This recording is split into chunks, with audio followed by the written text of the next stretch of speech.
Bonjour mes amis, je suis vraiment heureux d'être ici ce matin, dans cette belle matinée d'hiver. Le soleil brille, nos cœurs sont heureux. J'étais assis là, dans la pièce, avec monsieur le révérend Biller, pendant qu'il faisait des enregistrements du Saint-Esprit qui est descendu dans le bâtiment, des gens qui se réjouissaient, les enfants étaient heureux. Nous sommes reconnaissants d'être vivants et d'être parmi ceux qui peuvent participer au service aujourd'hui. Eh bien, nous sommes reconnaissants pour chacun de vous, sans exception. Quant aux huissiers qui sont là-bas au fond, quand quelqu'un arrive, on a des sièges ici, ils peuvent s'asseoir le dos tourné à l'autel. Il y a aussi une autre place sur le banc ici devant, si les gens arrivent un peu plus tard. Bon, la semaine prochaine, nous commencerons la tournée annuelle, là, une autre tournée mondiale. Nous commencerons le 12 prochain, c'est-à-dire ce mercredi, à Chicago, à l'occasion de la campagne qui a lieu à l'église de Philadelphie. Ensuite, je pense qu'à partir de là, ce matin, à partir du 3 février, nous commencerons alors à Lubbock, au Texas, dans la salle Cotton Bowl, là-bas, à Lubbock, au Texas. Et de là, nous irons à Phoenix. Puis, nous irons au lieu d'exposition d'animaux d'élevage entre Los Angeles et Southgate, en Californie. Après ça, si le Seigneur le veut, nous voulons aller à Honolulu à partir de là. Alors, j'apprécie vraiment tous ceux qui prient. Si on pouvait chaque jour adresser au Seigneur une petite prière en faveur de ma santé, de ce côté-ci de l'éternité, vous ne saurez à peu près jamais à quel point je compte sur vos prières quand je suis en déplacement. J'étais reconnaissant d'entendre frère Tommy ce matin alors qu'il donnait son témoignage où il disait que Dieu a les bras ouverts et qu'il est toujours prêt à vous accueillir. Peu importe ce que vous avez fait, il a toujours les bras ouverts pour accueillir chaque âme repentante qui vient à lui. Peu importe ce que vous avez fait ou combien grand est votre péché, il est toujours prêt à pardonner. Que Dieu te bénisse, mon jeune frère. Bon, je prenais note des résultats de la réunion de dimanche dernier au sujet des gens pour qui on avait prié. Nous avons de petits entretiens privés pour que les gens... Je vous le dis, voyez-vous mes amis, la raison pour laquelle nous n'avons pas de service de guérison ici, vous comprenez, nous n'avons pas assez de place pour nous occuper des gens. C'est pour ça, on n'annonce jamais de service de guérison ici au tabernacle, bien que nous prions pour les malades chaque fois que je suis ici. C'est difficile de trouver de grandes salles et tout ça. Et vous qui venez de l'extérieur, de différentes régions du pays, il n'y a pas beaucoup de gens du plein évangile ici, dans cette localité, ou alors dans les environs. Mais ceux qui parrainent les réunions, ou plutôt qui collaborent aux réunions, ne sont pas tous du plein évangile, parce que beaucoup d'entre eux sont membres de différentes églises. Nous ne cherchons pas à représenter une organisation religieuse en particulier, seulement nous essayons, avec l'aide de Dieu, de représenter le Seigneur Jésus-Christ. Et c'est ouvert à tous, à chaque personne. Pour ma part, j'ai remarqué que dimanche dernier, dans la salle, il y avait un frère de couleur qui a reçu le salut tout récemment, il y a quelques mois, et sa femme bien-aimée. Elle était infirme, elle se déplaçait à l'aide des béquilles. Et il avait une terrible hernie. Et pendant que je lui parlais en privé, dans le bureau des diacres, au cours d'un entretien privé, car il avait téléphoné à l'avance pour prendre rendez-vous. Chaque dimanche, nous pouvons en prendre juste un nombre limité chaque dimanche. J'ai senti, pendant que j'étais assis là, l'inspiration du Saint-Esprit. Eh bien, une dame venait de sortir de là. Elle avait des béquilles. Elle était sortie. Elle marchait sans cela. Et cet homme qui croyait vraiment au Seigneur Jésus, eh bien, j'ai prié pour lui. Il avait une terrible hernie. Et je lui ai parlé, j'ai dit, bon, à partir de cet instant même, cette hernie va commencer à reprendre sa place. J'ai dit, alors, au fur et à mesure qu'elle va rétrécir, observez-la au fur et à mesure qu'elle rétrécit, et cela vous donnera plus de foi. Vous voyez, la foi doit reposer sur quelque chose, et non sur un concept mythique. Il faut qu'il y ait quelque chose, un fondement, sur lequel s'appuyer. La foi s'appuie là-dessus. Et c'est pour cela que nous croyons que la parole de Dieu enseigne la guérison divine, la délivrance de l'âme, la délivrance du corps. Et nous fondons cela sur la parole éternelle de Dieu.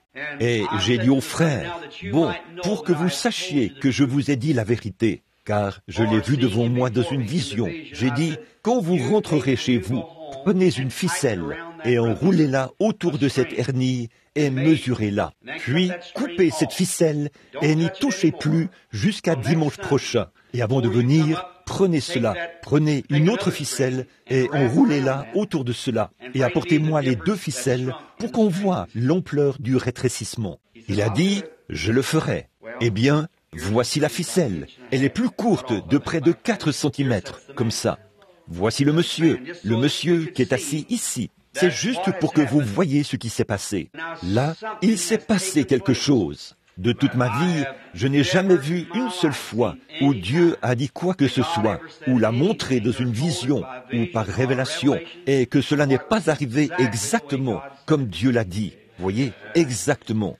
Sa femme, dimanche dernier, marchait en s'appuyant sur une béquille, ou un bâton, une canne. Et je l'ai vue aujourd'hui. Elle, dans la pièce, elle avait de la peine à marcher. Je lui ai dit que le Seigneur allait la guérir. Elle avait un membre qui était raide. Et je l'ai vue marcher. Elle avait mis sa canne sur son épaule dans la pièce. Et la voici aujourd'hui. Voilà une autre dame, une des personnes qui viennent de... Qui c'était? Elle allait vraiment mal. Elle souffrait de tant de maux dimanche dernier, en plus d'être infirme. Et elle habite quelque part là-bas, près de Georgetown. N'est-ce pas, madame? Ou quelque part par là. Georgetown, Indiana. Elle a dit, mais frère Branham, je suis vieille. J'ai dit, mais Abraham l'était aussi. Il était beaucoup plus vieux que vous quand il lui était demandé de croire quelque chose qui était impossible. Elle l'a accepté et la voilà. Et voici l'autre dame, assise juste derrière la dame dont je parlais, juste ici, derrière son mari. La dame de couleur qui est assise juste ici. Et l'autre dame qui est là derrière. Comme preuve, on a les ficelles. Comme preuve, il n'y a plus de béquilles. Jésus-Christ vit et règne. C'est la preuve suprême qu'il est ressuscité des morts et qu'il est avec nous aujourd'hui. Combien nous le remercions du fond du cœur de ce qu'il est toujours vivant. Il n'est pas mort. Il est ressuscité des morts et vit aujourd'hui parmi les mortels. Toujours bien disposé et capable de faire infiniment au-delà de tout ce que nous pourrions faire ou penser. Nous lui rendons gloire de tout notre cœur pour sa fidèle bonté envers nous. Maintenant, voyez s'il y a-t-il d'autres bons là-bas? Très bien, ils en ont d'autres. Nous pourrions simplement les apporter ici et les placer sur l'estrade, si vous voulez. Maintenant, pour la leçon d'école du dimanche, nous allons... C'est à moi qu'il incombe d'enseigner un peu les leçons d'école du dimanche. Et si Dieu le veut, nous allons essayer de terminer un sujet que nous avons commencé il y a quelques jours, ici à l'église, il y a quelques dimanches. Et maintenant, frère Junior, peut-être qu'on va porter... Je me demande si ce ne serait pas mieux de vous asseoir ici, sur l'estrade, pour permettre à quelques-unes des dames. Vous pouvez peut-être les placer ici derrière. Et ce serait mieux que si on les plaçait là devant. Et dès que la classe de l'école du dimanche sera terminée dans cette salle, il y aura davantage de places. D'autres places se libéreront. Maintenant, si quelqu'un qui est, peut-être quelqu'un qui est de cette église-ci, c'est peut-être un peu embarrassant ou autre pour des nouveaux venus de monter ici. Mais si quelqu'un qui est de cette église voulait venir occuper ces places, ça libérera probablement la place pour d'autres personnes qui viendront par la suite. Bon, aujourd'hui, nous étudions la parole bénie de Dieu. Si vous vous souvenez, le dernier message, c'était dans l'Épître aux Hébreux. C'est merveilleux d'étudier la parole de Dieu. Elle nous donne la vie éternelle. Jésus a dit, sondez les Écritures, parce que vous pensez avoir en elles la vie éternelle. Ce sont elles qui rendent témoignage de moi. Comme c'est agréable de savoir qu'il nous a bénis, du fait qu'il nous a donné la parole vivante. Dieu est dans sa parole. Maintenant, prenez tous dans vos Bibles Hébreux chapitre 7. Et nous allons essayer de ne pas prendre trop de temps ce matin, mais juste exalter un peu Christ par la parole, pour pouvoir vous faire voir ce qu'il est et pourquoi nous sommes ici aujourd'hui, pourquoi le christianisme est ce qu'il est en apportant la parole. Et la foi vient de ce qu'on entend. Ce qu'on entend vient de la parole de Dieu, la parole. Bon, nous sommes capables de prendre les pages et de les tourner comme ceci, mais il n'y en a qu'un seul qui soit capable d'ouvrir la parole. C'est Christ. Car dans la vision, on l'a vu comme l'agneau immolé dès la fondation du monde, lorsque Jean a regardé, et personne dans le ciel n'était digne d'ouvrir le livre, ou ne le pouvait, ni d'en rompre les sceaux. Et il a vu un agneau qui semblait avoir été immolé dès la fondation du monde. Il est venu et a pris le livre de la main droite de celui qui était assis sur le trône. Il a ouvert le livre et on a rompu les sceaux. Bon, il est l'auteur du livre. Pouvons-nous lui parler un instant avant de prendre le livre? Notre bienveillant Père Céleste, c'est avec des cœurs remplis d'un amour profond que nous venons aujourd'hui pour offrir notre hommage, notre louange et notre action de grâce à ton glorieux nom. Tu t'es tant soucié de nous lorsque nous étions encore des pécheurs. Christ est mort à notre place, l'innocent à la place des coupables. Il a porté sur lui les péchés de nous tous, les a effacés et a payé le prix suprême. Il a satisfait Dieu. Puis, il est ressuscité pour notre justification et est assis aujourd'hui à sa droite, toujours vivant pour intercéder sur la base de notre confession. Oh, combien nous te remercions pour cette ferme espérance que nous avons. Alors qu'autour de nous, tout est en train de s'écrouler, même la vie mortelle elle-même. Nos cœurs sont fixés sur cette espérance éternelle bénie. Beaucoup ici sont dans le besoin ce matin, Père, à cause de leur esprit, à cause de leur âme. Nous te prions de sauver ceux qui ne sont pas sauvés. Accorde-le, Seigneur. Accorde une marche plus rapprochée à ceux qui sont indifférents à ton égard. Et nous te prions de guérir tous les malades, afin que s'accomplisse ce qui était dit par notre Seigneur lui-même. Vous ferez, vous aussi, les choses que je fais. Et il a dit que nous devons aller par tout le monde et prêcher l'Évangile, imposer les mains aux malades, et les malades seront guéris. Et nous voyons ici, dans ce petit bâtiment ce matin, beaucoup de gens qui avaient des béquilles il y a quelques jours. Ils marchent normalement aujourd'hui sans ces béquilles. Ils ont été relevés et soutenus par les bras éternels de notre Seigneur Jésus-Christ. Et ils marchent. Ceux qui se mouraient du cancer sont ici bien portants. Tes serviteurs, les médecins, ont attesté qu'ils n'arrivent plus à en trouver la trace. Cela est disparu. Nous te remercions pour ces choses. Pardonne-nous nos manquements et remplis nos cœurs d'amour. Parle-nous par ta parole maintenant, car nous le demandons en son nom. Amen. Juste un petit rappel pour nous permettre d'avoir une idée de notre leçon sur l'écriture de ce matin. En fait, nous avons parlé de l'assurance de notre espérance, qui est si magnifiquement présentée ici dans l'épître adressée aux Hébreux. Après avoir lu comment Dieu a traité avec son peuple, Israël, autrefois, nous avons alors vu que la promesse nous a été donnée.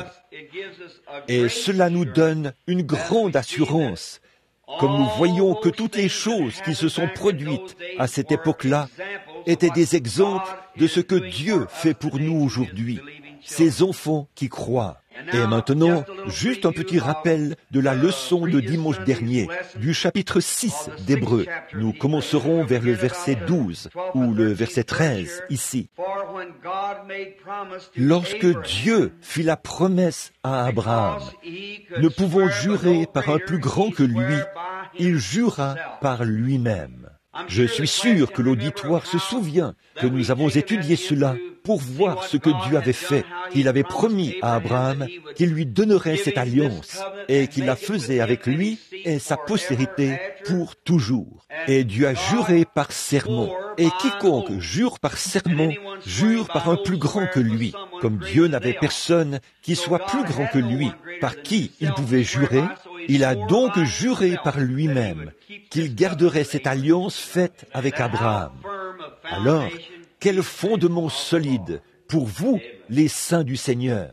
Si nous abordons ce sujet aujourd'hui en toute lucidité, calmement, sans jamais nous emballer. La foi ne s'emballe jamais. La foi ne se précipite jamais. La foi sait de quoi elle parle. On n'a jamais vu notre maître s'emballer pour quoi que ce soit. Lorsqu'il s'est tenu là, près de la tombe d'un homme mort, il était tout aussi calme que lorsqu'il s'est assis sur la montagne et qu'il a promené le regard sur Jérusalem.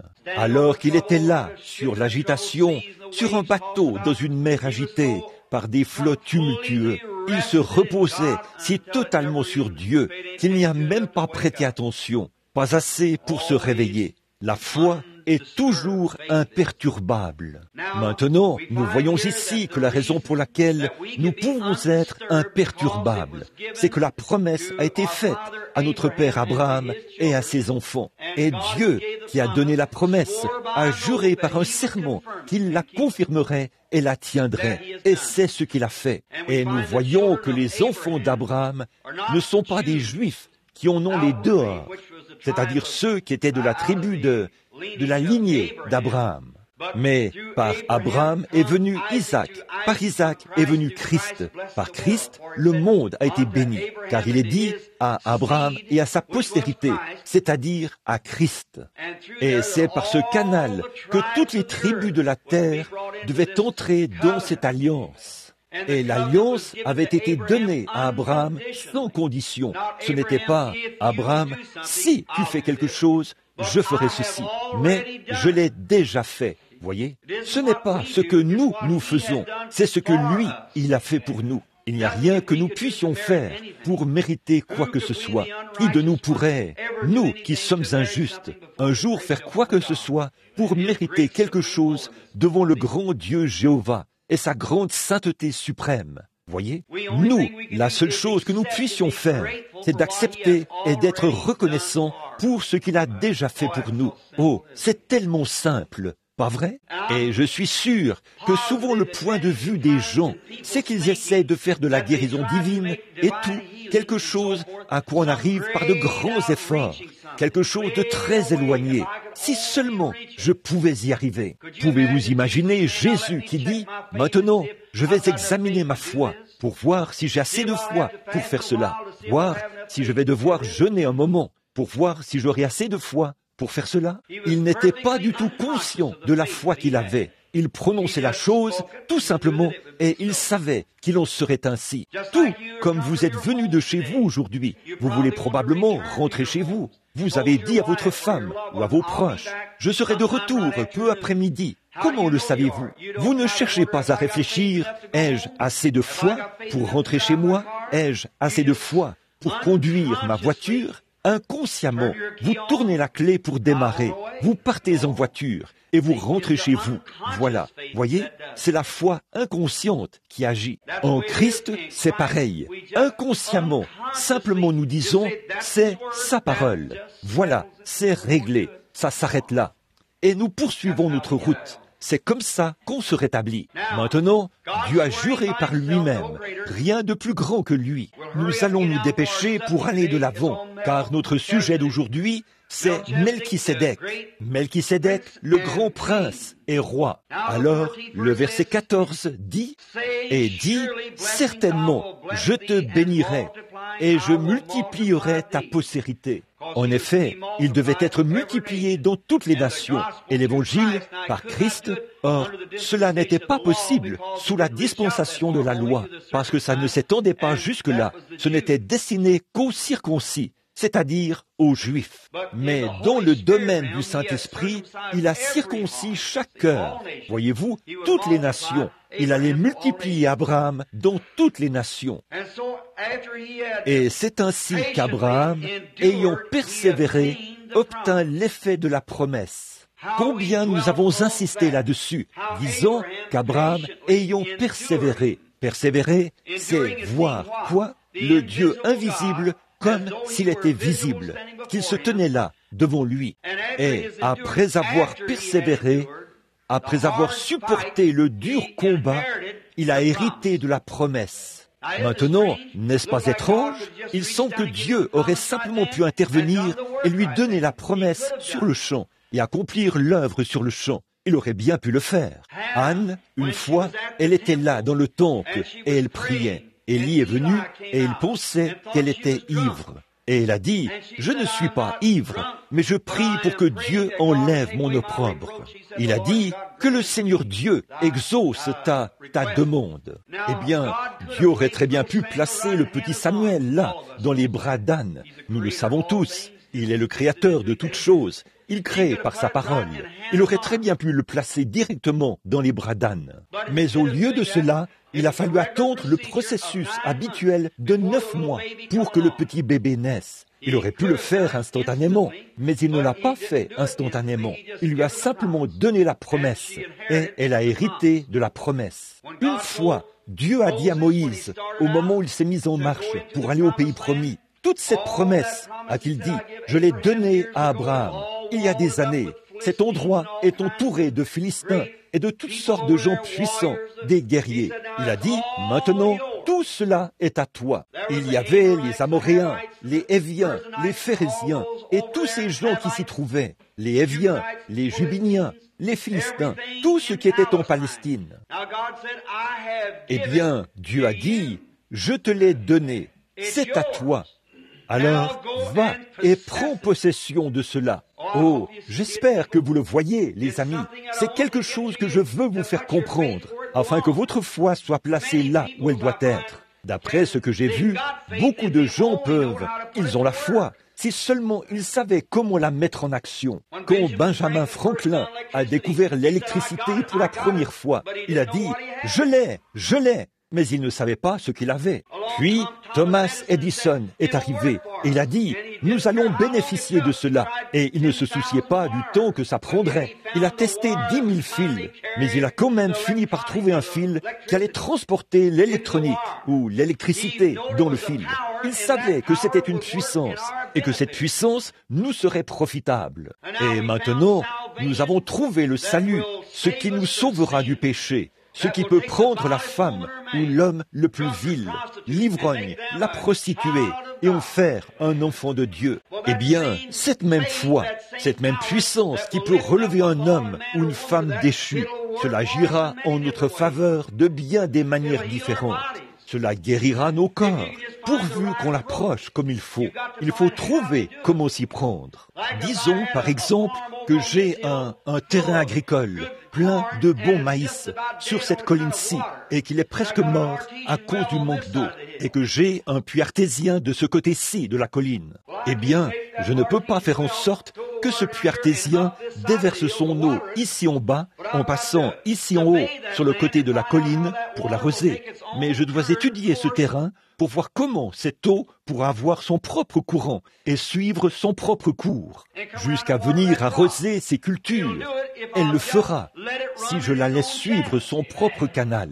C'est pareil pour le Saint-Esprit et pour la promesse de Dieu. Si seulement nous pouvons laisser cela suivre son cours, sans intervenir, sans y injecter nos doutes, parce que ceci ne s'est pas produit et que cela ne s'est pas produit. Laissez simplement le Saint-Esprit de Dieu agir et reposez-vous sur la promesse. Ça fera exactement ce que Dieu a dit que ça ferait. Abraham était un vieillard de 100 ans lorsque Dieu lui est apparu sous le nom de Dieu Tout-Puissant. Le mot Tout-Puissant, là, vient du mot hébreu El Shaddai, qui signifie la poitrine ou le sein d'une femme. Eh bien, il était vieux, il n'avait plus de force, mais El Shaddai est le Tout-Puissant, celui qui donne la force. Et tout ce qu'Abraham avait à faire pour obtenir l'effet de cette promesse, c'était de s'en tenir strictement à cette promesse. Autrement dit, c'est comme le bébé qui se repose sur sa mère et qui tire sa nourriture de sa mère. Cela procure de la force au bébé. Et nous faisons la même chose quand nous venons à Dieu et que nous voyons sa promesse. Nous nous reposons simplement sur lui et nous tirons de sa parole la force de Dieu. Nous nous abandonnons à son cours. Nous ne prenons pas nos propres idées. Nous croyons simplement cela. Après avoir persévéré, il a obtenu l'effet de la promesse. Oh, j'aime vraiment ça. En effet, ce qui fonctionne pour le salut, ça fonctionne de la même manière pour la guérison divine. Et Dieu, dans son grand amour et sa miséricorde infinie, nous l'a donné. Maintenant, et dit, certainement je te bénirai et je multiplierai ta postérité. Et c'est ainsi qu'Abraham, ayant persévéré, endura l'effet de la promesse. Verset 16. Or les hommes jurent par quelqu'un qui est plus grand qu'eux, et le serment est une garantie confirmée, qui met fin à tous leurs différends. Autrement dit, si l'on jure par un serment, alors ça met fin à tout. Si vous vous présentez là et que vous dites, « Frère Branham, moi, en tant que chrétien, je pose ma main sur la Bible et je jure solennellement que je ferai une certaine chose. Si Dieu me donne de vivre assez longtemps pour le faire, je le ferai. » Très bien. Alors pour moi, c'est la fin de tout doute. Voyez, vous m'avez juré que vous le feriez. Et Dieu a juré à Abraham qu'il garderait cette alliance avec lui et avec sa postérité pour toujours. Dieu a juré par lui-même qu'il le ferait. Et ce faisant, sous l'ancienne loi, quand on faisait un serment sous l'ancienne loi, on tuait un animal, on le coupait en deux. Puis les deux hommes qui avaient prêté serment se plaçaient entre les deux morceaux de l'animal.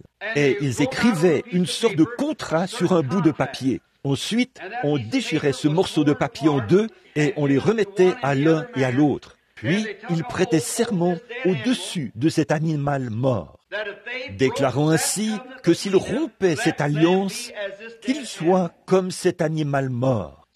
Alors, comme Dieu ne pouvait jurer par qui que ce soit d'autre, il a juré par lui-même.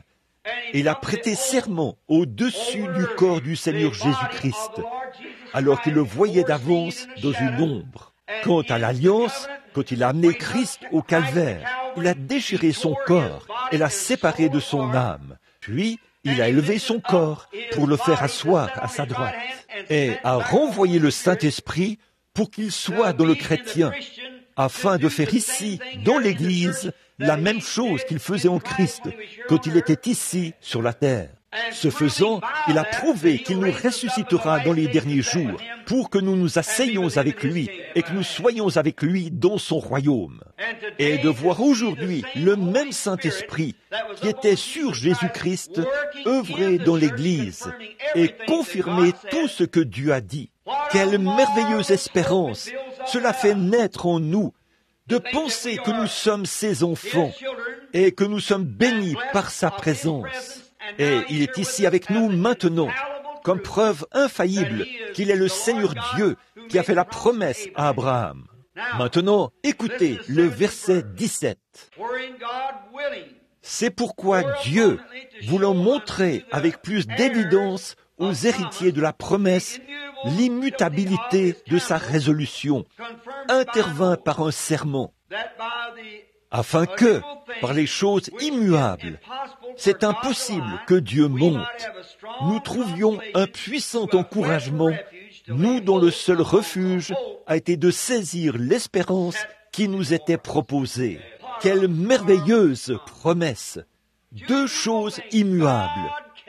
Dieu ne peut pas mentir, être Dieu. Donc, si Dieu a fait une promesse ici, dans sa Bible, nous croyons que la Bible est la parole infaillible de Dieu. Et si Dieu a fait une promesse dans cette Bible, nous avons cet encouragement. Nous savons qu'il est impossible que Dieu monte. Par conséquent, quand nous voyons qu'il l'a promis dans la Bible, nous le croyons, âme, corps et esprit. Il est impossible qu'il monte. Donc, s'il y a une faille, elle est en nous et non en Dieu. En effet, Dieu est tenu d'exécuter sa parole, car il a juré par sa parole. Oh là là, je suis sûr que quand on voit les choses sous cet angle-là, elles commencent à se dessiner autrement et elles prennent une autre tournure. Elles ne sont plus comme avant. La guérison du corps, ça ne devient pas une fiction, ça devient une réalité. Le baptême du Saint-Esprit, ça ne devient pas une substance forgée sous le coup de l'émotion, ça devient une réalité. La présence en nous du Seigneur Jésus-Christ pour changer notre vie. Il y a quelques soirs, lors d'une réunion de prière, un homme m'a dit, « Le Saint-Esprit n'a pas été donné, c'était juste aux 10 ou aux 12, le jour de la Pentecôte. » J'ai dit, « Eh bien, dans ce cas, qu'en est-il des 120 qui étaient là présents et qui l'ont reçu? Qu'en est-il de la maison de Corneille, un peu plus tard, où les gens des nations l'ont reçu? 33 ans plus tard, quand Paul a demandé aux baptistes s'ils avaient reçu le Saint-Esprit après avoir cru. Puis, il leur a imposé les mains et ils ont reçu le Saint-Esprit. Lorsqu'il mettait l'église de Corinthe en ordre, il a aussi établi dans l'église des apôtres, des prophètes, des docteurs, des évangélistes, les dons de guérison et tous ces dons merveilleux, des années et des années après la Pentecôte. Alors, aujourd'hui, c'est pour chaque croyant. Allez par tout le monde et prêchez l'évangile à toute la création. Jusqu'où? Par tout le monde. À combien de personnes? Tous les peuples.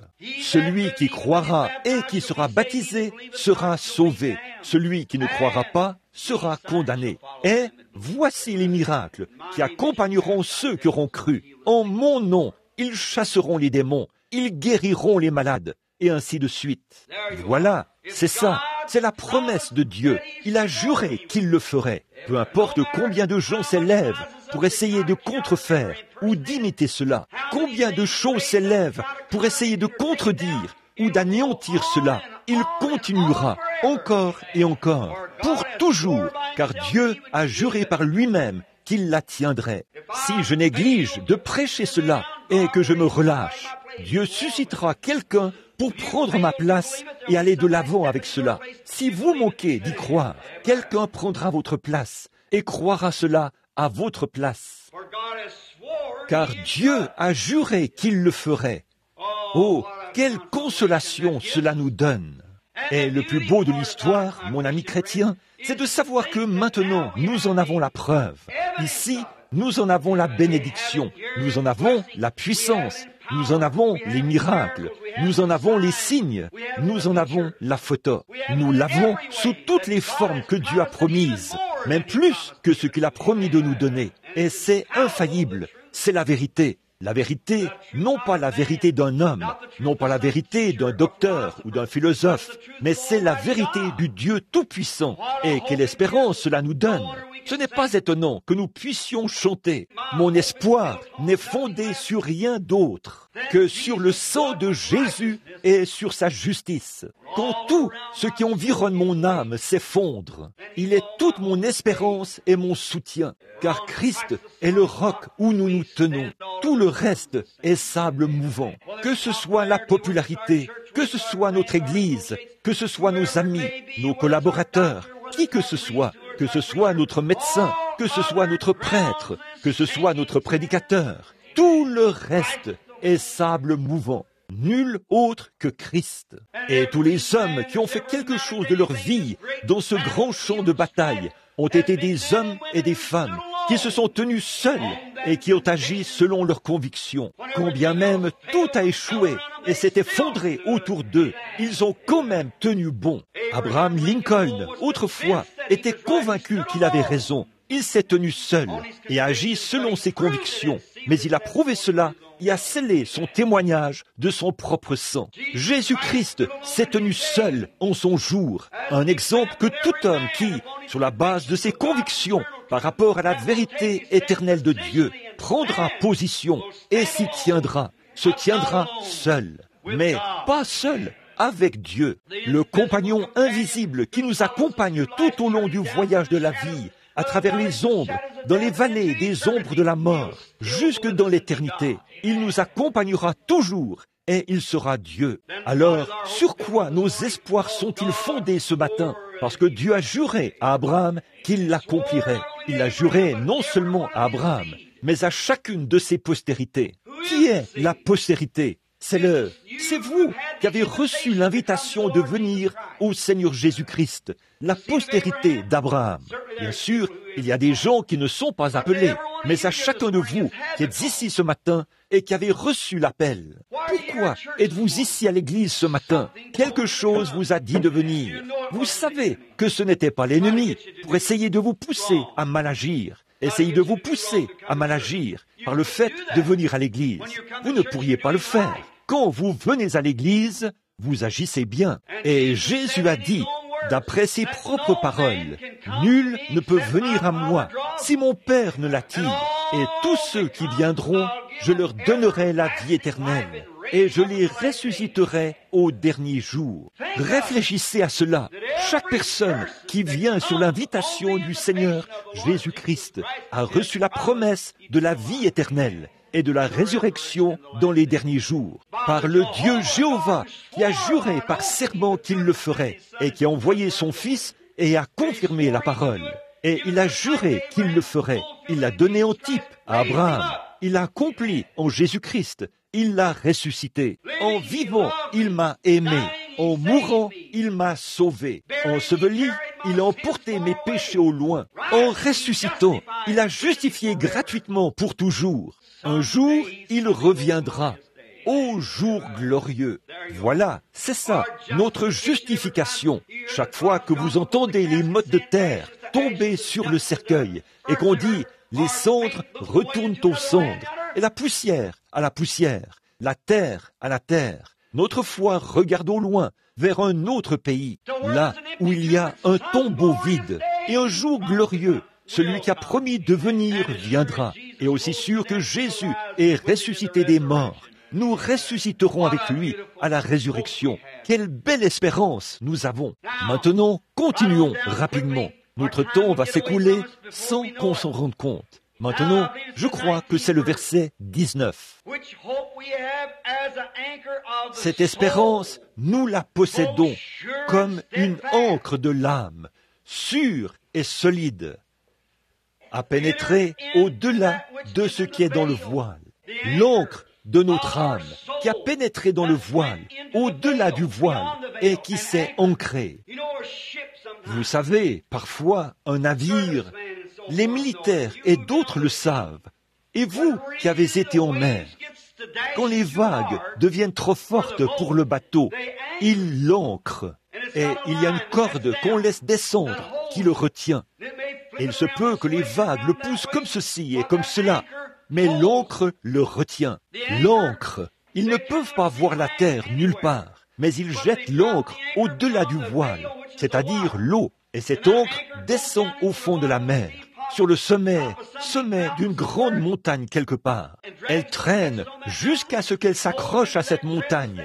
Elle s'accroche là, à cette crevasse, et la mer en entier ne peut plus la déplacer. Elle est ancrée, hors de vue. Et toute personne qui a reçu Jésus-Christ comme son sauveur personnel, qui est né de nouveau du Saint-Esprit, vous avez jeté l'ancre. Si vous êtes malade et que votre espoir est fondé sur Christ, vous avez jeté l'ancre. Le médecin peut dire ceci, cela ou autre chose, mais aussi sûr que votre foi regarde au loin. Les vagues, les périodes de maladie, la fièvre peut monter, et tout, mais votre ancre tient bon au-delà du voile. Quelque part là-bas, dans le pays mystique, on vous dit, sur quoi fondez-vous vos espoirs? Le médecin a dit que tout est terminé. La médecine dit qu'elle ne peut rien faire. L'opération a échoué. mais mes espoirs ne sont pas fondés là-dessus. Notre espérance est au-delà du voile. Quel voile? L'effusion de son sang qui a séparé son esprit de son corps. Et là, à l'intérieur de ce voile, l'ancre s'est accrochée à quelque chose. Une fois, j'ai vu un bateau qui était en train d'être ballotté là-bas. Et je me suis dit, qu'est-ce qui retient ce bateau à ce même endroit? Je n'arrivais pas à comprendre. Il reste là, sur la mer. Et j'ai remarqué que les vagues l'emportaient dans cette direction-ci, puis dans cette direction-ci. Mais il ne bougeait pas de cet endroit. Je ne pouvais rien voir. Mais il y avait un petit fil, une corde, qui descendait de la proue de ce bateau. C'était relié à une ancre qui s'était accrochée à quelque chose sous ma que je n'arrivais pas à voir dans les eaux. Et c'est là que c'était accroché.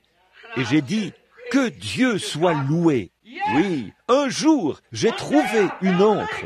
J'ai lu ici, elle dit, que celui qui veut vienne. J'ai jeté cette ancre au-delà de quelque chose que je ne pouvais pas voir. Quelque chose l'a accroché. Et quand les combats font rage, l'ancre tient bon au-delà du voile. Quand s'élèvent les incrédules, quand surgissent les difficultés, quand tout s'écroule autour de moi, notre ancre tient bon au-delà du voile. Où se trouve-t-elle? Je n'en sais rien. Mais elle se trouve au-delà du voile, quelque part, là-bas, ancrée dans le rocher des âges. Notre ancre est solide, inébranlable. Elle tient bon au-delà du voile. Cette espérance, nous la possédons comme une ancre de l'âme, sûre et solide. Sûre et solide. Oh, si seulement nous avions un peu plus de temps pour saisir ce que signifie l'assurance. Sûrance. Quelque chose dont vous êtes certain. Votre assurance. Cette assurance, qu'est-ce que c'est? Dieu a juré par serment qu'il le ferait. Voilà l'assurance. Là, il y a quelque temps, un homme est venu me voir et il m'a dit, « Billy, je veux te vendre une police d'assurance. » Bon, les assurances, c'est très bien. Moi-même, je n'en ai pas. Je suppose que je suis allé trop loin sur ce point-là. Une fois, une compagnie a dépouillé mon pauvre vieux papa de ses bénéfices parce qu'il était trop illettré pour lire la police. Et un avocat de Philadelphie n'arrivait pas à démêler ça de toute façon. Alors il a dit, il lui a vendu cette police et il l'a payée pour mon frère et moi pendant 20 ans. Il était venu là et il lui avait dit, ça vaudra $500 à terme. Et pendant la dépression et tout, le pauvre vieux travaillait dur. À la fin du terme, on nous a dit qu'ils avaient mal lu la police. Ça valait $7.50. Alors, ça m'a laissé un goût un peu amer. Bon, ils ne sont pas tous comme ça. Il y a des agents d'assurance assis ici, en ce moment. Bien des fois, des gens sont venus et m'ont dit, « Billy, je veux te vendre des assurances. » Bon, je trouve que c'est tout à fait en ordre. J'ai dit, « Regarde, j'ai une assurance. » Et il a dit, « Quelle sorte d'assurance as-tu » Il a dit, « Quelle police détiens-tu » J'ai dit, « La vie éternelle. » Il a dit, « La vie éternelle » J'ai dit, « Oui, monsieur. » Il a dit, « Qui vend ces polices » J'ai dit, « Le Seigneur Jésus. » Il a dit, « Et tu as une assurance » J'ai dit, « Oui, monsieur. » Il a dit, « Quel genre d'assurance est-ce vraiment » Qu'est-ce que c'est, Billy? J'ai dit, « C'est une assurance. » Il a dit, « Laquelle » J'ai dit, « Assurance bénie. Jésus est mien. » Oh, quel avant-goût de la gloire divine. Il a passé son bras autour de mes épaules. C'était un ami d'enfance. Nous étions juste là, de l'autre côté de la rue. Il a dit, « Billy, ce n'est pas ça qui va t'installer au cimetière. » J'ai dit, « Je sais, mais cela m'en fera sortir. Je ne me fais pas de soucis pour y entrer, mais cela m'en fera sortir. » C'est vrai, je pouvais penser à ma police d'assurance quand j'étais malade, mais ça ne m'a servi à rien. Mais quant à mon assurance en Jésus, j'avais une ancre solide. L'assurance que Dieu avait juré par lui-même qu'il tiendrait chaque parole qu'il a promise. Quand Mayo a dit, il n'y a aucun espoir pour toi, aucun espoir que je vive. Je souffrais de régurgitation, ce qui allait finir par me tuer. Mais mon ancre a tenu bon au-delà du voile. Eh bien, qu'est-ce que vous voyez? Je ne sais pas ce que je vois. il y a quelque chose que je sais. Voilà ce qu'il en est. Vous le savez. Ce n'est pas par les œuvres, c'est par la foi. Nous le croyons. Quel genre d'assurance Abraham avait-il reçu du médecin, de l'association médicale d'Ouri ou d'ailleurs? Lui qui avait 100 ans et Sarah 90 ans, ils allaient avoir un bébé. Mais son oncle a tenu au-delà du voile, car Dieu lui avait donné la promesse et il s'est reposé là-dessus. Et il appelait les choses qui n'étaient pas comme si elles étaient, parce qu'il savait que Dieu était capable. Voilà, c'est ça. Dieu était capable d'accomplir ce qu'il avait promis. Il a créé le monde, il m'a créé, il a tout créé, il vous a créé, il a tout créé, tout par sa parole. Et sa parole fera exactement ce qu'elle dit qu'elle fera. Maintenant, oh, combien, quelle espérance! Cette espérance que nous avons, l'assurance de l'espérance au-delà du voile. Il va falloir que nous nous dépêchions maintenant, parce que nous allons avoir une longue ligne de prière. Remarquez, là où, oh là là, très bien, tout le monde, regardez maintenant, le verset 20, regardez ceci.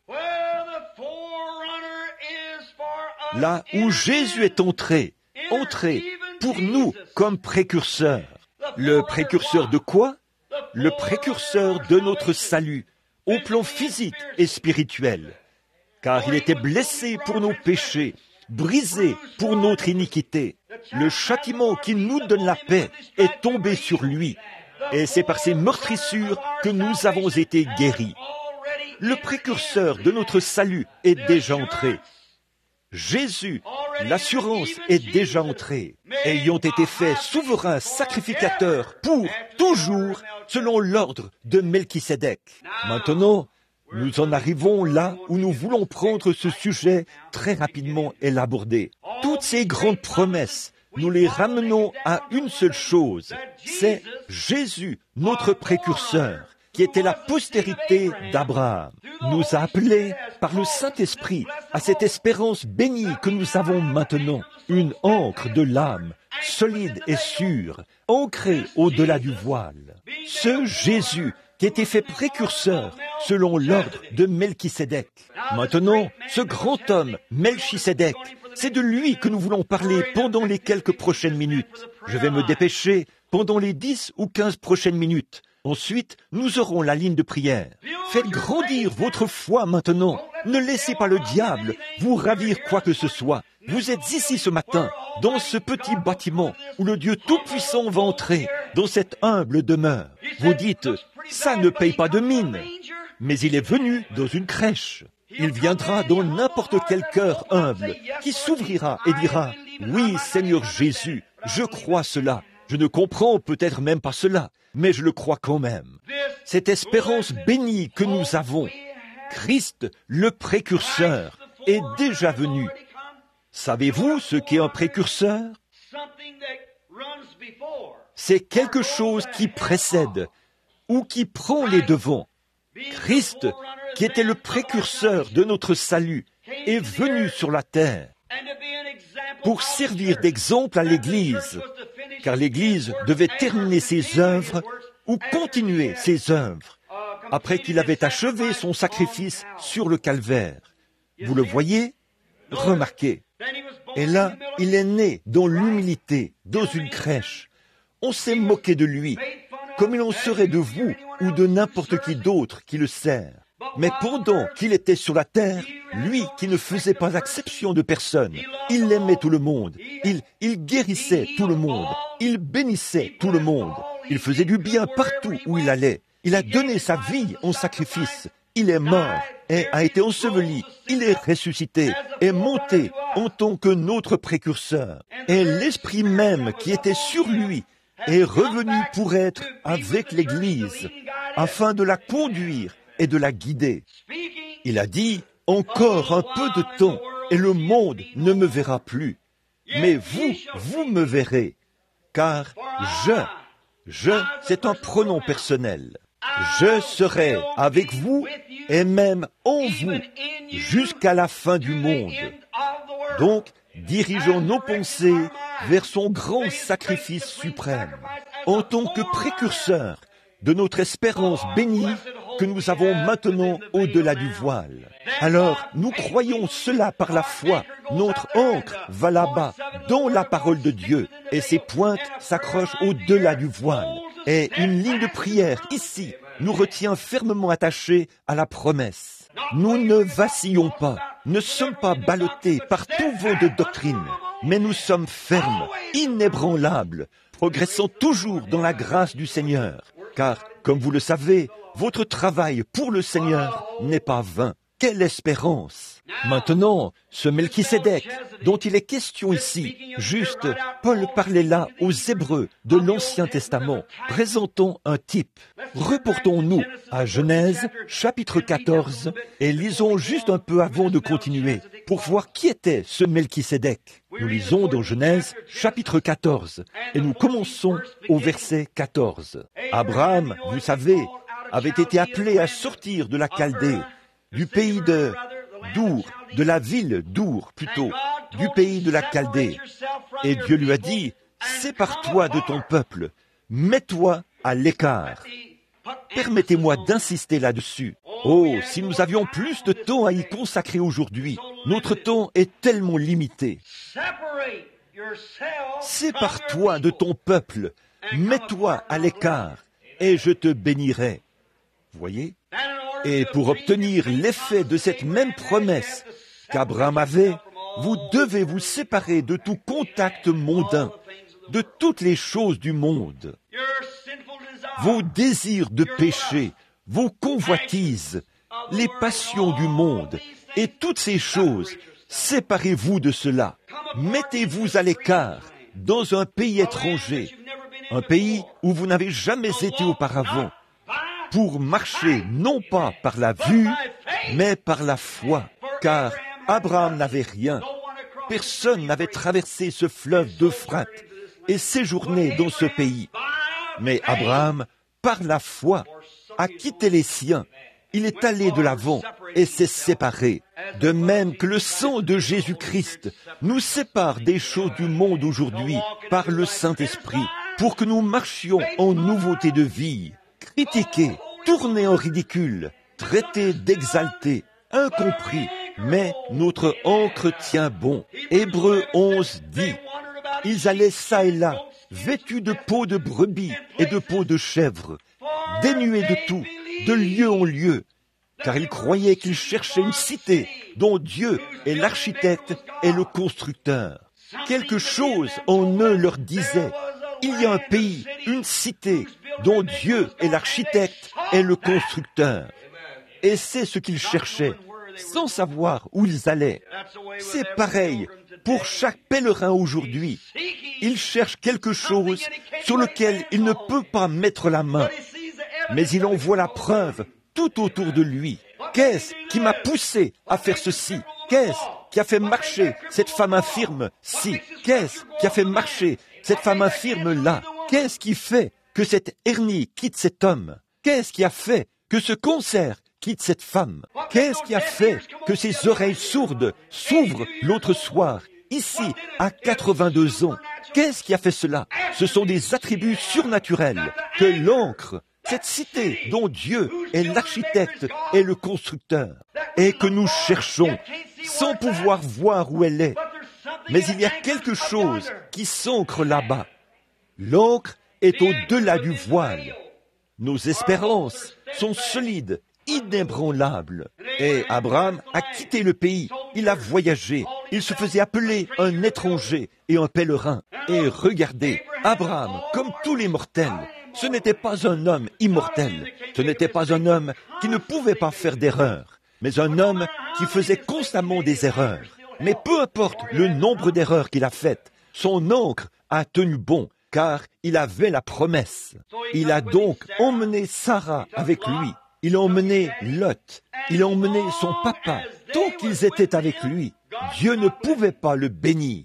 Le vieil homme a fini par mourir et on l'a enterré. Il a continué un peu plus loin et Lot a rétrogradé. Et vous savez ce qui s'est passé à ce moment-là. Il s'est ensuite séparé de lui.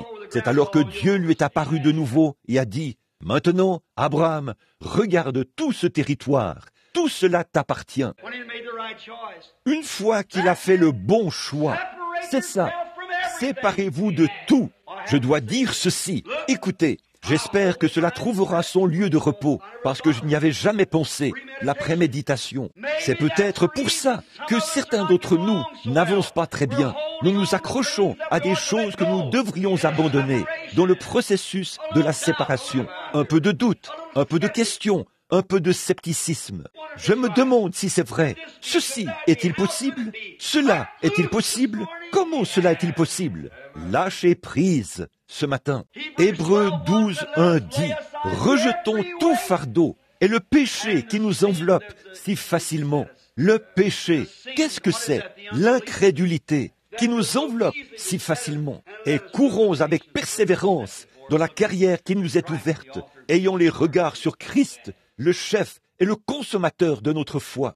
Remarquez Abraham ici. Par la suite, Lot a eu des ennuis. Il est allé à Sodome et à Gomorrhe. Vous connaissez l'histoire. Nous devrons nous dépêcher, faire vite. Nous n'y arrivons pas. Le verset 14. Et avant longtemps, tous les rois des nations sont descendus là-bas. Ils sont allés dans Sodome et ont déclaré la guerre. Ils ont pris Lot, le neveu d'Abraham, et l'ont emmené avec eux, la femme de Lot, les enfants et tous les autres. Puis, ils ont quitté le pays. Et l'un des rois de Sodome, quand il s'est mis à fuir, il s'est retrouvé dans les puits de bitume, là-bas, et il est tombé mort. C'est avec le bitume qu'il fabriquait les briques et le ciment dont ils se servaient pour construire leur ville. C'est juste un petit résumé de l'histoire. Vous pourrez lire cela quand vous rentrerez chez vous. Mais comme notre temps est limité, nous devrons nous dépêcher. Le verset 14.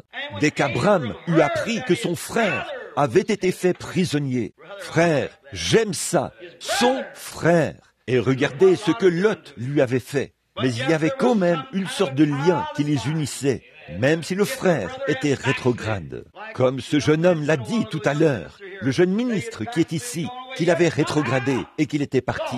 Et pourtant, d'une manière ou d'une autre, le Saint-Esprit continue d'appeler cette personne.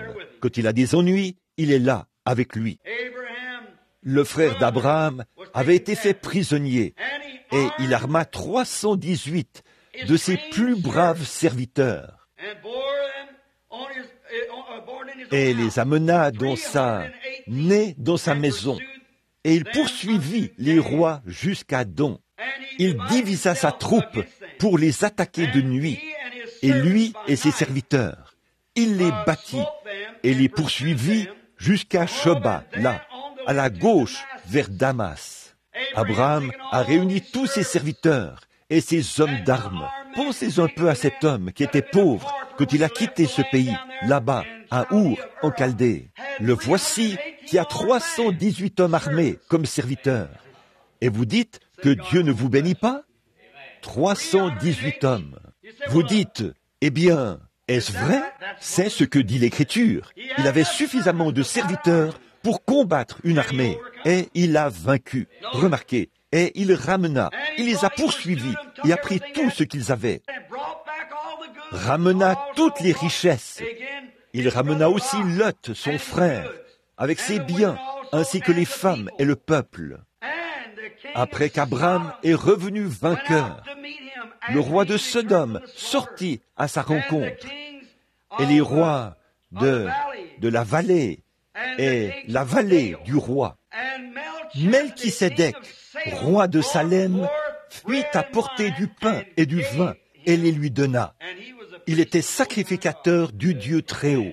Après que tous ces rois des nations étaient venus et avaient enlevé son frère, Abraham a pris ses serviteurs, les a poursuivis, s'est rendu là-bas et les a attrapés. Puis il est revenu avec eux, il a massacré ces rois, il les a ramenés. Et remarquez, le roi de Sodome s'est présenté là. Le roi de Gomorre avait été tué, mais le roi de Sodome s'est présenté et il lui a apporté, comme il est dit ici, toutes les richesses que tu as ramenées, que ces gens avaient emportées, je te les donne. Plus loin dans ce chapitre, nous voyons qu'Abraham a dit, je ne prendrai pas même un fil, ni un cordon de soulier, afin que tu ne dises pas que tu as enrichi Abraham. Mais voici la pensée à laquelle nous voulons arriver. Melchisédek, roi de Salem, fit apporter du pain et du vin. Il était sacrificateur du Dieu Très-Haut. Il bénit Abraham et dit, « Béni soit Abraham par le Dieu Très-Haut, maître des cieux et de la terre. » Il bénit Abraham et il « Béni soit le Dieu Très-Haut qui a livré tes ennemis entre tes mains. » Et Abraham lui donna la dîme de tout. J'aime ça. Remarquez maintenant, après qu'Abraham, voici le tableau spirituel. Abraham, son frère, qui s'était égaré. C'est un tableau de la vraie Église, ou du vrai croyant Dieu, qui est béni de Dieu, et qui a la promesse de Dieu, qui a l'alliance de Dieu, et qui a la foi dans l'alliance. Maintenant, réfléchissez. Si vous comptez ici, une dizaine ou une quinzaine de rois étaient de cette campagne, et combien de serviteurs avait-il? Probablement. Mais Abraham n'a compté que ceux qui étaient de lui, les fidèles, nés dans sa propre maison. Oh là là! Le fidèle, né dans sa propre maison, c'étaient ses serviteurs, ceux qu'il avait circoncis et qui étaient inclus dans la même promesse que lui. Et il est allé à la recherche de son frère rétrograde. Il les a poursuivis avec une petite poignée d'hommes, 318 hommes. Il a poursuivi les rois, les a vaincus, les a saisis et les a tués. Puis il a ramené tout ce qui était perdu. Une image parfaite de Christ. Et quant à l'Église, le Saint-Esprit conduit le fidèle, qui est né dans la même maison du Saint-Esprit où Christ est né. Il est à la recherche du rebelle et du rétrograde. Il détruit tout mal qui les a vaincus. Amen. Il vainc le péché et rejette tous les fardeaux. Il parle aux gens de leur convoitise et des choses qu'ils font.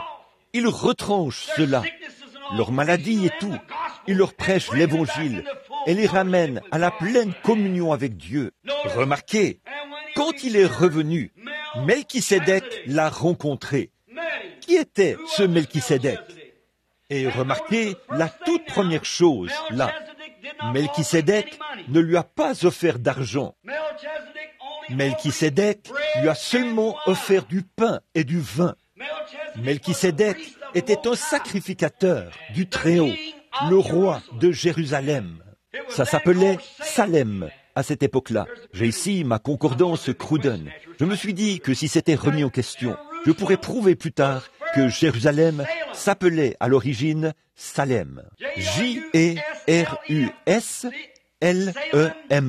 Vous voyez, Salem. Jérusalem. Voyez, à l'origine, ça s'appelait H-I-R-U-A-M. Jérusalem. C'est vrai, quand elle était la propriété des gens des nations.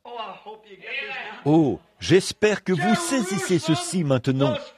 À l'origine, Jérusalem était la propriété des gens des nations. Et le roi de Jérusalem, ou Salem, c'est-à-dire le roi de paix, le roi de justice, a rencontré Abraham à son retour et lui a donné la communion, du pain et du vin, des milliers d'années ou des centaines d'années avant que le pain et le vin soient des ordonnances dans l'Église. Et il était le roi de Jérusalem. Amen. Qui était ce grand homme? Revenons maintenant à notre texte, le verset 7, ou le chapitre 7. En effet, ce Melchisédek, roi de Salem, sacrificateur du Dieu Très-Haut, il était non seulement un roi, mais aussi un sacrificateur, qui alla au devant d'Abraham lorsqu'il revenait de la défaite des rois, qui le bénit. Il n'y a que quelqu'un de plus élevé qui puisse donner des bénédictions. Observez, à qui tout, et à qui Abraham donna la dîme de tout, qui est d'abord roi de justice, d'après la signification de son nom, ensuite le roi de Salem, c'est-à-dire le roi de paix. Qui était ce grand homme il y a bien des années? Qui était-il? Écoutez, lisons un peu plus à son sujet.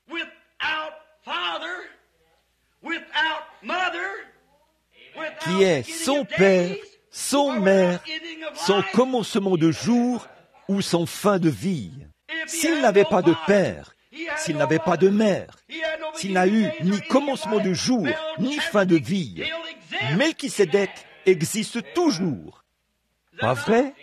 Fait à l'ordre de son père ni mère, mais qui était rendu semblable au Fils de Dieu. Ce Melchisédek demeure sacrificateur à perpétuité. Il ne peut pas, il n'a pas eu de commencement, il n'a pas de fin, il n'avait pas de père, il n'avait pas de mère.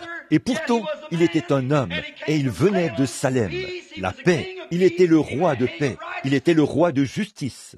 Il était non seulement un roi, mais aussi un prince.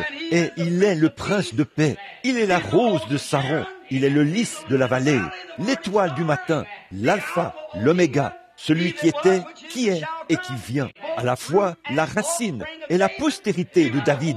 Il était avant David, en David et après David. Qui était ce sacrificateur? Nul autre que le Seigneur Jésus-Christ incarné, dans sa puissance magnifique. C'est le même qui est apparu un peu plus tard, après qu'il a rencontré Abraham. Et il lui a donné, comme c'était un peuple de l'alliance, la communion. Ainsi donc, par cette même alliance, nous prenons, là, il était dans une ombre. Ce Melchisédek, quand il serait devenu un homme dans la chair, serait coupé en morceaux et la communion serait donnée, les fragments de son corps brisés, comme nous la prenons aujourd'hui. C'est là que Melchisédek a rencontré Abraham, et Abraham lui a payé la dîme. Amen. Abraham, le plus grand homme sur la face de la terre, a payé la dîme à Melchisédek, le roi de paix, le roi de Salem, le roi de justice. Et il était un prince, et il était un prince, il était un roi, et il était le serviteur du Très-Haut, ce qu'était Jésus. Et là, Abraham, quelques années plus tard, ou peu de temps après que Lot avait rétrogradé et que Sodome avait été brûlé, Abraham est resté seul avec Sarah sur des terres desséchées, comme il y avait, tout leur bétail était en train de mourir de faim. On aurait dit que Dieu l'avait abandonné, mais il avait une foi solide pour croire. Et un jour, il était assis à l'entrée de sa tente, sous le gros chêne. Il est encore là aujourd'hui, comme un monument commémoratif, car il était carbonisé et conservé. Et là, Abraham, qui était assis à l'entrée de sa tente, a vu Melchisédek s'avancer vers lui, 3 hommes qui marchaient. Et j'imagine Abraham en train de se dire, « Je l'ai déjà vu ». Puis il est arrivé, et il a dit, « Permettez-moi de... Viens donc, mon Seigneur, permets-moi de t'apporter un peu d'eau pour te laver les pieds. » D'une manière ou d'une autre, cet homme de l'Alliance savait, au fond de lui, qu'il avait affaire à quelqu'un qui était plus qu'un homme. Il a dit, nous sommes des étrangers. Il a dit, nous venons d'un pays étranger. Leurs vêtements étaient poussiéreux. Oui, ils l'étaient. Ils venaient de tout là-bas, dans la gloire. Ils se sont donc avancés là, et ont dit à Abraham, on leur a apporté un petit quelque chose, et on leur a lavé les pieds. Et Abraham s'est mis à les regarder. Il s'est glissé dans la tente et a dit, Sarah, reste ici un instant. Il est allé vers son troupeau et a pris le veau le plus gras qu'il a pu trouver. Puis il l'a tué et l'a ramené. Et il a donné à cet homme de la viande, du pain, du lait et du beurre. Mangez. Maintenant, quand Melchisédek, le roi de Salem, le sacrificateur du Très-Haut, le roi de paix, qui n'était nul autre que la forme antérieure du Seigneur Jésus-Christ. Et quand il a rencontré Abraham, il a donné la communion à Abraham et il l'a béni. Et ici, Abraham le rencontre alors qu'il est en route pour Sodome et lui donne de la viande et du pain à manger. Oh, ne voyez-vous pas le lien entre ces 2 hommes? Il a fait la promesse. Notre pain et notre eau sont assurés et Dieu l'accomplira, aussi sûr que nous sommes assis ici. Et chaque promesse divine qu'il a faite, il est tenu de l'accomplir. Et quand les 2 anges ont poursuivi leur chemin pour aller à Sodome, Abraham s'est tenu là, Et il a regardé autour de lui, en compagnie de cet homme. Il a dit, « Si j'en trouve tant et tant », au fur et à mesure qu'il demandait, jusqu'à arriver à 10. Et lorsqu'il est parti, alors l'ange ou l'homme qui était près de lui a disparu. Il s'est volatilisé près du sacrifice. Et Abraham a dit, « J'ai parlé face à face avec le Dieu Tout-Puissant, Melchisédek, la forme antérieure de Christ. » Oh, mes amis, ce matin, si nous pouvions saisir ce voile-ci qui est devant nos yeux, alors que la chair nous a aveuglés, déchirer ce voile comme ceci, et regarder au-delà du rideau du temps, et nous demander ce que ce serait. J'avais l'habitude de chanter un petit cantique. J'ai mal au cœur, j'ai le cafard, et c'est Jésus que je veux voir. Je veux entendre des cloches du Havre, le doux carillonnement. Oh, si seulement je pouvais le voir et regarder de l'autre côté du rideau du temps. Cela me donnerait plus de foi et ferait et me rendrait toute ma force. Si seulement je pouvais regarder de l'autre côté du rideau du temps. Qui est donc celui qui était dans cette Jérusalem sur la terre à ce moment-là? Celui qui n'avait ni commencement de jour, ni fin de vie, et qui est venu et a donné la communion à Abraham, à qui la promesse avait été faite. Et cette promesse nous est faite ce matin. Elle est offerte à chacun de vous. Nous pourrions passer plus de temps. J'aimerais que nous en ayons sur ce glorieux sujet. Peut-être le ferons-nous un jour, une fois ce voyage terminé. Alors que je m'en vais partout dans le pays, dans différents pays étrangers, ici et là, pour prêcher l'Évangile. Permettez-moi de vous laisser cette pensée. Mes enfants bien-aimés, mes frères et compagnons d'œuvre dans l'Évangile de notre Seigneur Jésus-Christ, ne vous lassez pas. Reprenez courage ce matin. Levez la tête. Fortifiez les genoux affaiblis et les mains qui étaient languissantes. Tournons le regard vers le chef et le consommateur de notre foi, le Seigneur Jésus-Christ, qui nous a donné ses promesses. Cette chose que j'ai essayé de vous prêcher par la révélation qui m'a été donnée par le Seigneur Jésus-Christ. Alors que je ne suis qu'un ignorant, sans instruction et illettré, le Dieu Tout-Puissant a quand même répandu cela devant le monde, car c'est infaillible. Ici, ce matin, sont assis des gens qui étaient infirmes et affligés la semaine dernière, et qui sont normaux et en bonne santé cette semaine. Il y en a qui étaient sourds quand ils se sont présentés ici, il y a quelques soirs. Ils sont ici en ce moment, et ils entendent normalement comme tout le monde. Qu'est-ce que c'est? C'est l'alliance inconditionnelle de Dieu qu'il a faite avec Abraham et sa postérité. Il a promis qu'il l'accomplirait. Alors, croyons cela ce matin de tout notre cœur. En tant que peuple, certains d'entre nous qui sommes assis ici sont âgés, certains d'entre nous grisonnent. Certains d'entre nous, avant que nous nous revoyions, il se peut que certains d'entre nous passent de l'autre côté du voile. Mais quoi que vous fassiez, quoi que la vie produise, si elle produit la maladie, si elle produit quoi que ce soit au monde, gardez votre ancre au-delà du voile. Continuez à regarder là-bas, vers le chef et le consommateur, le Seigneur Jésus-Christ. Appelez ces choses qui semblent être comme si elles étaient. L'homme suit 3 éléments. Le premier est humain. Le deuxième, c'est la révélation divine. Le troisième, c'est une vision. L'ainsi dit le Seigneur. Bien des fois, nous sommes ici, en bas, et nous ne montons jamais ici. Si vous n'êtes pas là, en bas, ancrez vos espérances au-delà de ce voile, ici en haut, dans l'ainsi dit le Seigneur. Même si vous ne voyez pas la vision, même si la révélation ne vient pas, même si, quand on prie pour vous, vous dites « J'aimerais vraiment pouvoir croire », ça ne change rien. Jetez votre ancre là, en bas, et dites que c'est vrai. De toute façon, Abraham ne pouvait pas voir. Il a dit « Comment est-ce possible ?» Marie ne pouvait pas comprendre. Comment pouvait-elle avoir un bébé sans connaître d'homme? Il a dit « Mais le Saint-Esprit te couvrira de son ombre. Il l'accomplira. » Elle a dit « Je suis la servante du Seigneur. Qu'il me soit fait ainsi. » Comment cela allait-il se faire?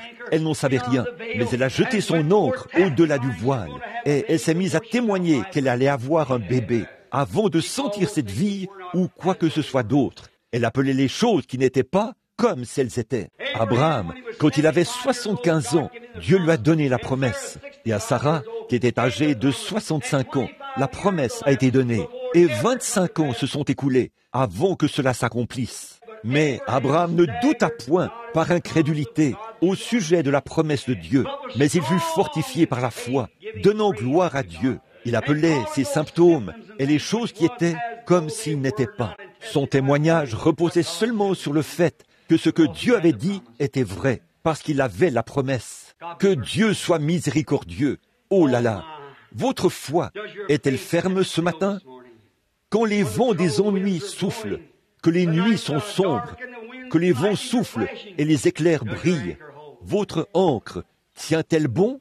Ne fondez vos espoirs ce matin sur rien de moins que le sang de Jésus et sa justice.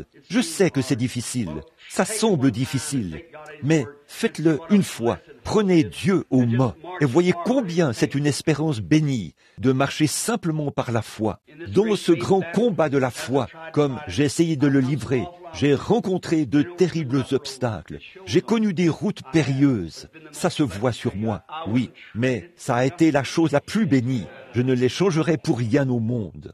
Et voici mes plus grandes victoires. Mes plus grandes joies, c'est quand je fais face à quelque chose. Je n'arrive pas à voir au-delà de cela, autour de cela ou en dessous de cela. Je continue simplement à marcher vers cela, en croyant ceci, que Dieu pourvoira d'un moyen quand j'y arriverai. Je ne suis jamais arrivé jusqu'à cette année, jusqu'ici, tout ce chemin que j'ai parcouru, je l'ai fait en lui faisant confiance. Il ne m'a jamais déçu. La grâce à mon cœur a appris la crainte, et la grâce a dissipé mes craintes. Avec quelle joie cette grâce est apparue, à l'heure où pour la première fois j'ai cru. Que de dangers, de labeurs et de pièges j'ai déjà traversé. La grâce m'a mené en sûreté jusqu'à présent, et la grâce me mènera à la maison. Après que nous aurons passé 10 000 ans là-bas, brillants comme le soleil, nous n'aurons pas moins de temps pour chanter ses louanges que lorsque nous avons commencé. Quand nous nous rassemblerons là-bas avec Abraham, Isaac et Jacob, avec les héritiers de la promesse, qui s'attendent à ce que nous ne flanchions pas, car sans nous, ils ne peuvent pas parvenir à la perfection. Oh, combien ils comptent sur nous ce matin. Ne flanchons pas. Restez bien ancrés en Christ. Si vous êtes un pécheur, vous n'avez pas à venir à l'autel. C'est la coutume de le faire. Mais si vous ne voulez pas venir et qu'il n'y a pas assez de place pour que vous veniez, dites, Seigneur, je rejette toutes les choses du monde, maintenant même.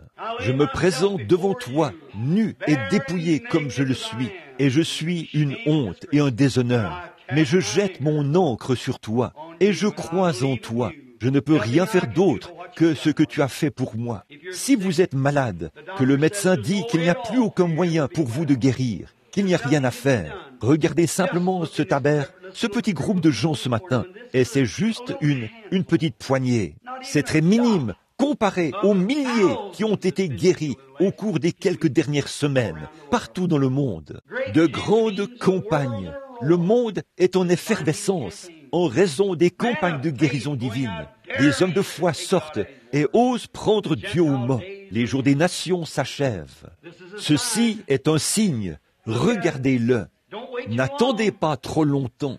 Ils ont attendu trop longtemps pour reconnaître Élie. Et les disciples ont même dit, pourquoi les scribes disent-ils, Élie doit venir premièrement? Il a dit, il est déjà venu, et vous ne l'avez pas reconnu. Ils ont dit, qui était-ce?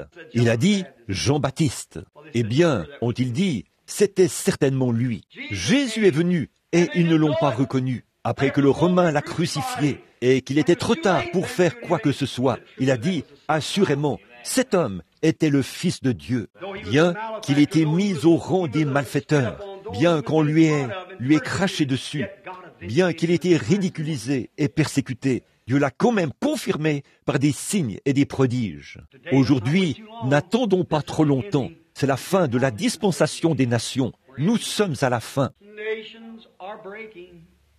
Israel's awakening, the signs that the Bible foretold, the Gentile days numbered, with horrors encumbered, return, O disperse to your own. The day of redemption is near, man's hearts are failing for fear. Be filled with the Spirit, your lamps trimmed and clear. Look up, your redemption is near. Our Father, we thank Notre Thee Père, this morning nous te for this remercions blessed ce matin hope. pour cette espérance bénie. Oh, un jour glorieux, quand tu te tiendras à nouveau sur la terre, on dira, n'est-il pas écrit dans les cantiques, ta rédemption est proche? Quand tu étais ici la première fois, tu as dit, David, n'a-t-il pas écrit ces choses dans les cantiques? Et quand nous pensons à ce cantique, il y aura une rencontre dans les airs, car tous les prophètes et les rachetés, et le petit David, et Moïse, et tous les patriarches seront présents là-bas. Alors nous dirons, n'était-il pas écrit dans le cantique que nous verrions ceci, et les rachetés de tous les âges se réjouiront ensemble?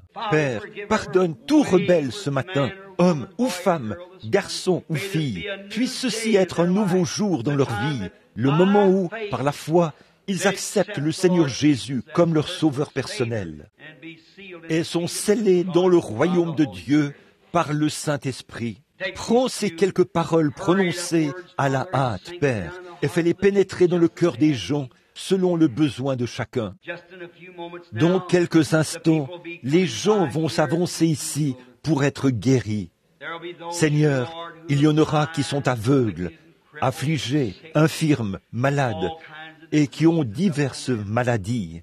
C'est Satan qui a fait cette vilaine chose. Père, Seigneur, ces pauvres gens ne viendraient pas ici s'ils ne croyaient pas qu'ils peuvent être guéris. Tu as dit, nous avons vaincu par le sang de l'agneau et par notre témoignage. Voici des ficelles posées ici sur l'estrade, des béquilles et tout ont été empilés et transportés loin d'ici, des fauteuils roulants. Et, des brancards ont été emportés et des lits. Des hommes et des femmes sont repartis d'ici, Seigneur, guéris de toutes sortes de maladies et d'afflictions que Satan leur avait infligées, non pas à cause de cet endroit-ci, mais parce que leur foi a satisfait à ton exigence ici même.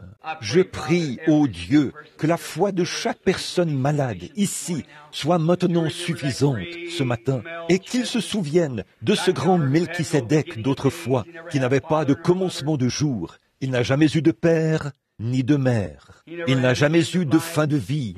Il vit encore aujourd'hui. Par la suite, il s'est incarné, s'est appelé Jésus-Christ. Il s'est fait chair. Il est mort et a repris cette forme-là. Il est toujours le roi de paix, le roi de justice, qui nous a promis ces grandes choses éternelles.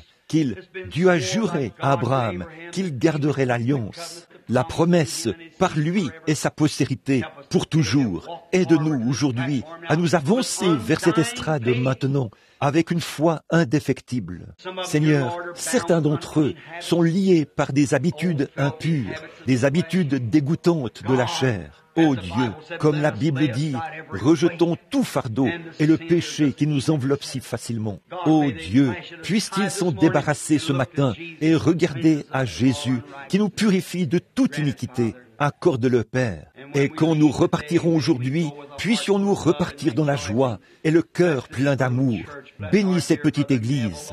Bénis notre cher frère Neville, Seigneur, alors qu'il fait son travail de pasteur et qu'il œuvre ici jour et nuit pour essayer d'en faire un endroit où les gens peuvent venir adorer et voir le Seigneur Jésus manifester son amour et sa puissance. Bénis le service de ce soir, Seigneur. Accorde-nous une grande bénédiction. Et Père, nous prions maintenant que la gloire te revienne en toutes choses. Et un jour, quand toute cette vie sera terminée et que la dernière prédication aura été prêchée, que la Bible sera fermée et que la sonnerie de l'extinction des feux aura retenti, que les armes seront entassées, que la fumée de la bataille sera en train de se dissiper, que le soleil se sera couché. Alors, Père, reçois-nous dans ton royaume. Puissions-nous venir comme de vieux vétérans marqués par les combats. Accorde-le, Seigneur, afin que nous puissions recevoir un nouveau corps, où nous n'aurons plus jamais de maladie, ni chagrin, ni tristesse.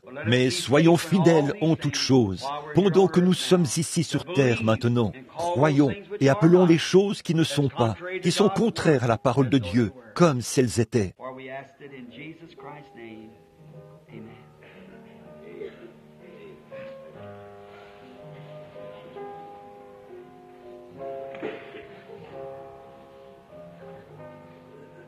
car nous le demandons au nom de Jésus-Christ. Amen.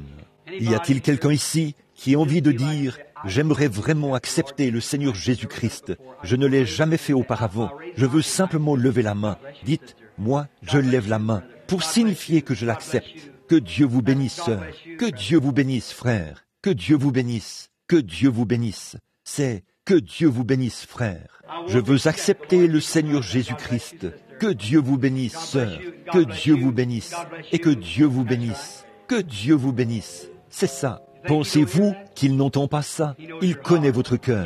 C'est lui qui vous a dit de le faire. Que quelqu'un d'autre dise « Je veux croire maintenant. Je dis maintenant, Seigneur, je veux t'accepter maintenant même. Je veux que mon ancre soit solidement attachée là, à l'intérieur du voile, de sorte qu'elle ne bouge jamais. Je t'accepte comme mon sauveur. » Quelqu'un d'autre voudrait-il lever la main? Que Dieu vous bénisse.